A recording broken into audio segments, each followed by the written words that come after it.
Sur le champ, une émission qui parle d'écologie et de spiritualité. Quand je dis qui parle, ce sont nos invités, bien sûr. Nous avons le plaisir d'accueillir Philippe Rollin. Bonjour Philippe. Salut Jonas. Alors Philippe, où te trouves-tu en ce moment et quels sont tes projets ou occupations? Alors, en ce moment, je me trouve à Angers, dans la tempête. Aujourd'hui, c'est journée de tempête là-bas. Et mon activité principale aujourd'hui, c'est de réaliser un documentaire sur le lien entre écologie et spiritualité à travers 3 lieux en France que certains auteurs ont appelés des écosites sacrés, c'est-à-dire vraiment des lieux où se mêlent pratiques spirituelles liées à des grandes traditions et engagement écologique. Et en parallèle, des interviews de sages à travers toute l'Europe francophone, c'est-à-dire la France, la Suisse et la Belgique. Et voilà, ce film s'appelle À la racine et je suis en train de finir la période de tournage et de démarrer la période qu'on appelle de post-production, c'est-à-dire le montage de tout ce qu'on a filmé. Merci pour cette présentation. Maintenant, nous allons passer aux choses sérieuses. Le principe de cette émission est d'offrir une carte blanche à nos invités avec comme sujet écologie et spiritualité. C'est le moment, c'est l'instant. Philippe, nous écoutons ta carte blanche.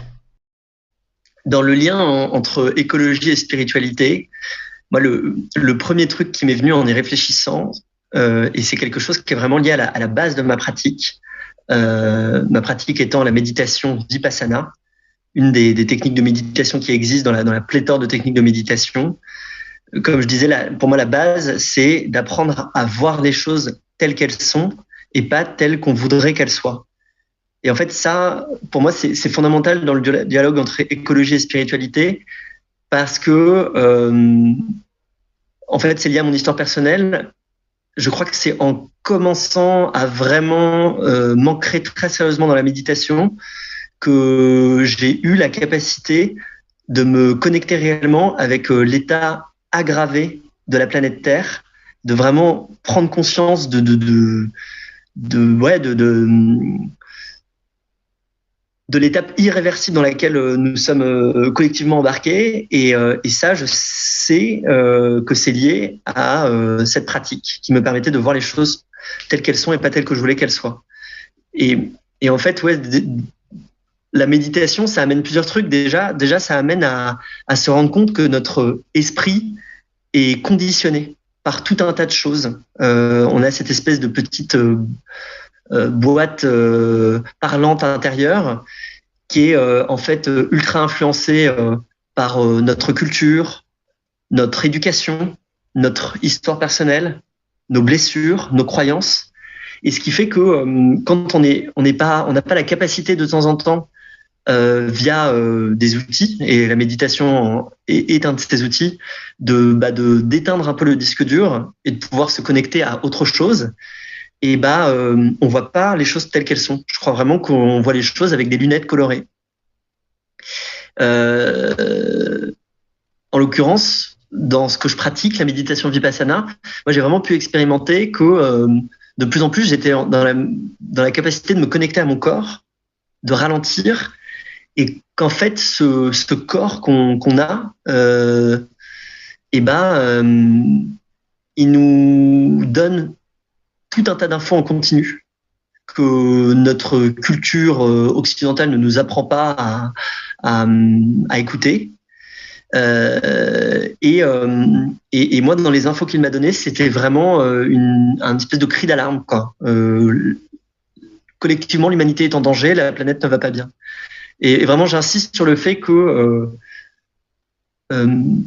pour prendre conscience de la crise écologique, pour moi, il y a une dimension émotionnelle très importante.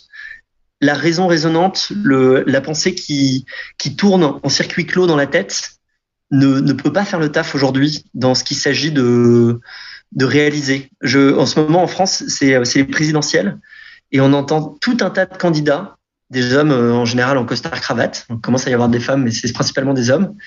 Et vraiment, je remarque à quel point, alors ils sont très très forts pour penser, mais ils sont pour la plupart incapables de se connecter à quelque chose de sensible en eux. Et ça donne bah, ça donne des gens qui sont complètement à côté de la plaque, alors que voilà, en général, des gens ayant fait des grandes écoles, etc., et complètement à côté de la plaque sur ce qui est, selon moi, réellement en train de se passer à l'échelle planétaire, c'est-à-dire vraiment un drame inédit pour l'humanité et irréversible, quoi. Thich Nhat Hanh, à ce propos, il parle d'entendre en nous les pleurs de la terre-mère. Ça pourrait résumer un peu ce dont j'ai fait l'expérience et qui est cette expérience de prise de conscience est à l'initiative du documentaire que je fais. Ok, merci pour ce partage. Nous te retrouvons dans quelques instants avec cet instant musical. Nous allons écouter Seité et la chanson s'appelle Pauvre monde. À tout de suite, Philippe.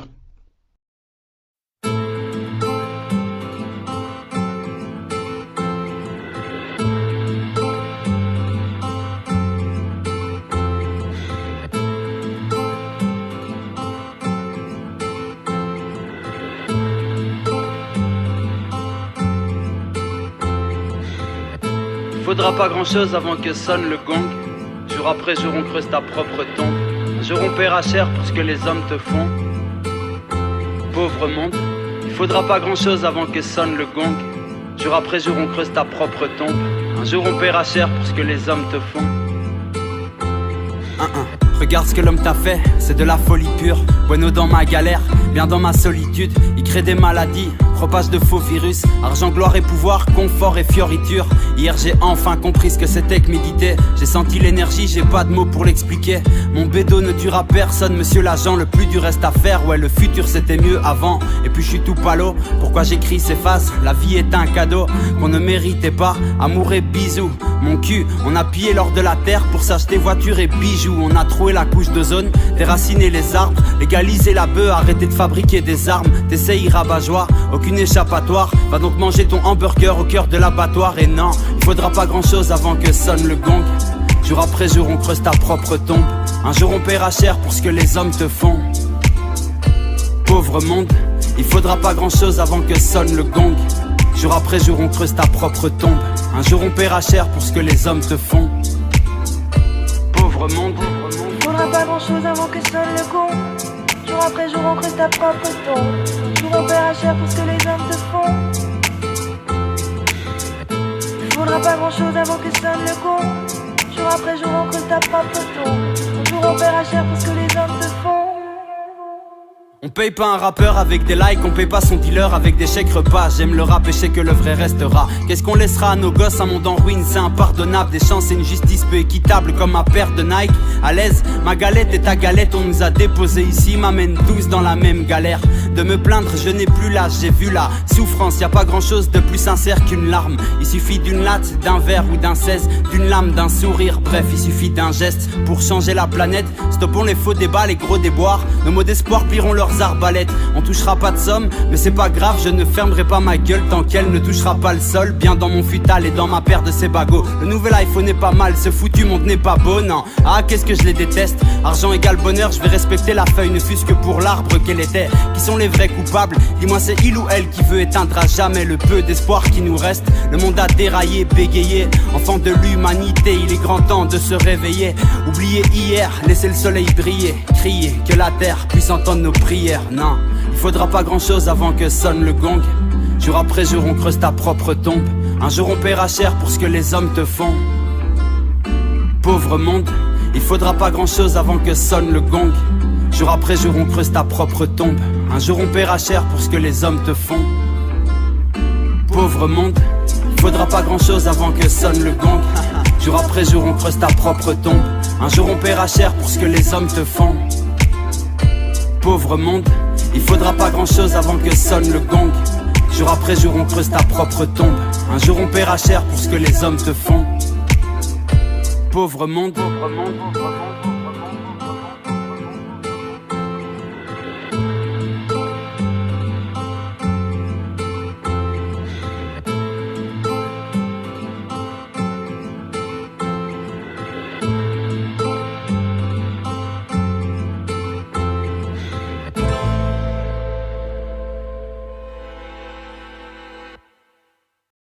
Et nous voilà de retour dans cette émission Sur le champ, qui parle donc d'écologie et de spiritualité. Aujourd'hui, nous avons un invité qui est Philippe Rollin.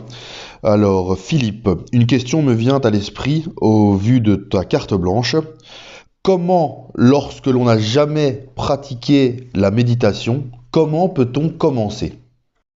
Déjà, on a la chance aujourd'hui quand même, en 2021, d'être à une époque où tout ce que nous a réamené les traditions orientales, je pense vraiment au bouddhisme, à l'hindouisme, c'est quelque chose qui s'est vraiment, là, aujourd'hui à notre époque, très fortement infusé en Occident. Et du coup, si dans les années 70, on voulait s'intéresser à la méditation et il fallait traverser nombre de pays et d'aventures pour aller au fin fond de l'Inde ou je ne sais quoi. Aujourd'hui, on trouve une pléthore de bouquins, applications, conférences en ligne. C'est-à-dire que c'est vraiment en fait d'une facilité déconcertante. Il n'y a plus qu'à tendre la main en fait pour s'initier à la méditation. Moi, je pense notamment aux applications qui sont en général très très bien faites. Qui si les gens qui écoutent ont la chance d'avoir un smartphone, ils peuvent très bien télécharger des trucs comme Petit Bambou, qui sont vraiment des superbes initiations. Et après, la méditation, c'est quelque chose qui est un peu sans fin, quelque chose de très profond. Je sais que le seul intérêt, en tout cas, de la méditation, autant pour les débutants que pour les méditants confirmés, c'est vraiment la régularité. Si un jour, alors qu'on n'a jamais fait de méditation, on essaye de s'asseoir pendant, 2 heures en disant allez, vraiment, là, je commence la méditation, ça n'a aucun sens. Ce serait un peu comme si, quelqu'un qui ne court absolument jamais se disait allez, je vais aller courir un marathon direct. Et c'est pas comme ça que ça marche. Le corps humain, l'esprit humain, il a besoin de petites doses quotidiennes pour apprendre. Et je conclurai par ceci. Il faut bien comprendre ce que c'est la méditation. La méditation, je pourrais en parler pendant des heures, mais pour moi, une des bases qui ressort, c'est vraiment de comprendre que il n'y a pas en nous que de la pensée. Souvent, on parle dans la spiritualité du fait qu'on s'identifie à la pensée. On pense qu'on est cette petite voix à l'intérieur de nous qui n'arrête pas de penser. Et en fait, quand on commence à faire de l'introspection méditative, on se rend compte qu'il y a autre chose qu'on appelle la conscience, qui est quelque chose de très mystérieux. La science moderne ne sait toujours pas expliquer exactement ce que c'est que la conscience. En revanche, la conscience, c'est cette entité en nous qui a la capacité d'appréhender, de se focaliser, de connaître des choses extérieures. Et en fait, il s'agit pendant la méditation de jouer avec cet outil et de se l'approprier de plus en plus.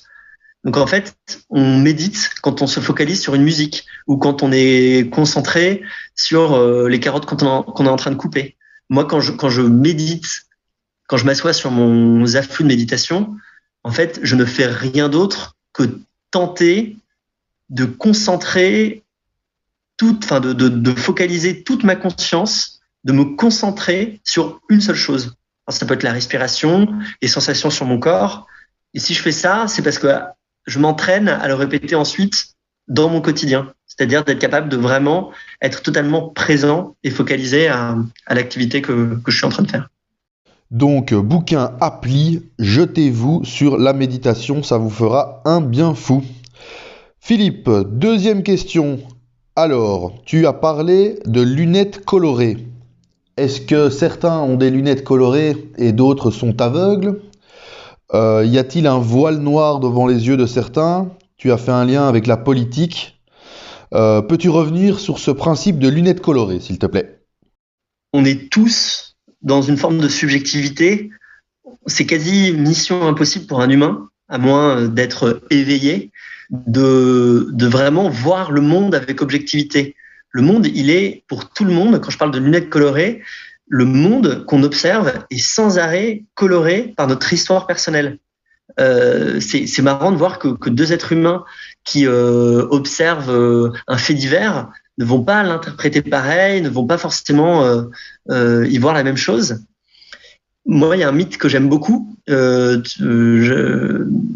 est celui du mythe de la caverne de Platon, où c'est Socrate qui explique que la plupart des gens sont dans une grotte et regardent en fait des jeux d'ombre au fond de cette caverne, des jeux d'ombre comme des ombres chinoises en fait, qui sont animées par des gens qui sont comme des metteurs en scène. Et en fait, la plupart des gens sont enchaînés, regardent ce jeu d'ombre en pensant que c'est ça la réalité. Et le mythe de la caverne, c'est vraiment cette invitation de Socrate, le philosophe, le sage, de se retourner pour découvrir qu'il y a une échelle et qu'il y a un monde dehors. Et enlever ses lunettes colorées, c'est un peu la même démarche. C'est pas quelque chose de simple, c'est pas quelque chose qu'on peut faire en claquant des doigts. Moi-même qui te parle de ça, je suis certain de continuer à avoir mes lunettes colorées, mais c'est important déjà de comprendre qu'on a des lunettes colorées. Dans le bouddhisme, on parle du non-attachement aux vues, c'est-à-dire du fait de ne pas s'attacher à ses opinions, parce qu'on a conscience que ces opinions, elles sont toujours vues à travers le prisme de notre histoire personnelle. Elles ne sont pas objectives. Pour conclure, il y a une histoire que j'aime beaucoup, un petit conte qui est raconté dans le cadre de Vipassana, où on demande à un groupe d'aveugles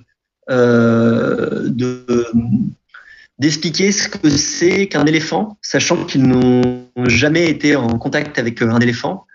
Et donc on met ces 5 aveugles dans la même pièce avec cet éléphant. Et le premier aveugle vient vers l'éléphant et saisit sa trompe. Et du coup, il s'exclame ah ok, ça y est, je comprends ce que c'est qu'un éléphant. Un éléphant, c'est quelque chose de mou, d'un peu branlant avec lequel on peut jouer. Et le deuxième aveugle, lui, il est en train de toucher une des pattes de l'éléphant. Et il dit mais en fait, l'éléphant, c'est pas ça du tout. L'éléphant, c'est comme un tronc massif d'arbre avec une espèce de peau un peu rugueuse. Et le dernier, il est en train de toucher la queue de l'éléphant. Et il dit mais non, c'est comme un petit balai à poussière. C'est pas du tout ce que vous dites. Et il s'engueule en disant mais en fait, c'est pas comme ça un éléphant. Et en fait, ce qui est intéressant, c'est que ils ont chacun un point de vue subjectif. Ils ne sont pas omniscients. Ils ne peuvent pas comprendre de leur position d'aveugle l'intégralité de ce que c'est qu'un éléphant. Mais en revanche, ce qui est intéressant, c'est que mis bout à bout, leur perception de la réalité mutuelle commence à s'approcher en collaborant, commence à s'approcher de la réalité de ce que c'est qu'un éléphant, même s'ils l'ont pas encore intégralement appréhendé. Et quand je parle de lunettes colorées, c'est un peu la même chose que dans ce mythe en fait. C'est que on ne perçoit qu'un fragment de la réalité et parfois on perçoit cette réalité de manière totalement erronée, quoi. Ok, alors voilà, nous arrivons bientôt à la fin de cette émission. Philippe, qu'est-ce qu'on peut te souhaiter ? Beaucoup d'énergie pour être le plus possible dans le moment présent, parce que quand on est là-dedans, et c'est un travail, je pense, d'une vie, et le monde, la vie devient vraiment comme un miracle.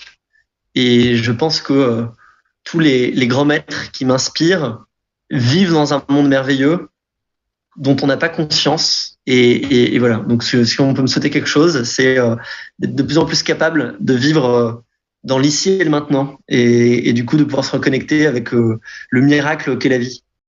Donc, si vous voulez donner beaucoup d'énergie à Philippe, j'invite tout le monde à venir commenter sous cette vidéo, à mettre un petit pouce bleu également pour nous soutenir et en réaliser plein d'autres. Je vous dis à très bientôt. Philippe, je te laisse le mot de la fin. Peut-être nous parler de ton projet, quand, comment est-ce qu'on pourrait s'y intéresser, participer et le voir. Donc voilà, je te laisse ce mot de la fin. Donc c'est un film qui est autoproduit. Pour l'instant, tout est financé par moi-même depuis un an de tournage. Et en fait, on lance le jeudi 4 novembre le début de la campagne de crowdfunding d'À la Racine. Ça va démarrer par une soirée dans un beau tiers-lieu culturel du centre-ville d'Angers qui s'appelle le 122. Et à partir de là, à partir de cette soirée, la campagne Ulule va démarrer sur Internet. On va commencer notre campagne. Il y aura également une soirée de rattrapage pour les non-angevins qui aura lieu à Paris le mercredi 10 novembre et qui sera retransmise en ligne. Donc, si vous êtes belge, par exemple, eh ben, vous pouvez tout à fait vous connecter sur À Ciel Ouvert TV et suivre cet événement qui va être un événement très sympa où on va partager toutes les vidéos de la campagne, bande-annonces, extraits de films, et on va animer un petit débat avec des gens qui vivent au quotidien ce qu'on peut appeler l'éco-spiritualité. À très bientôt pour une nouvelle carte blanche, c'était Sur le champ.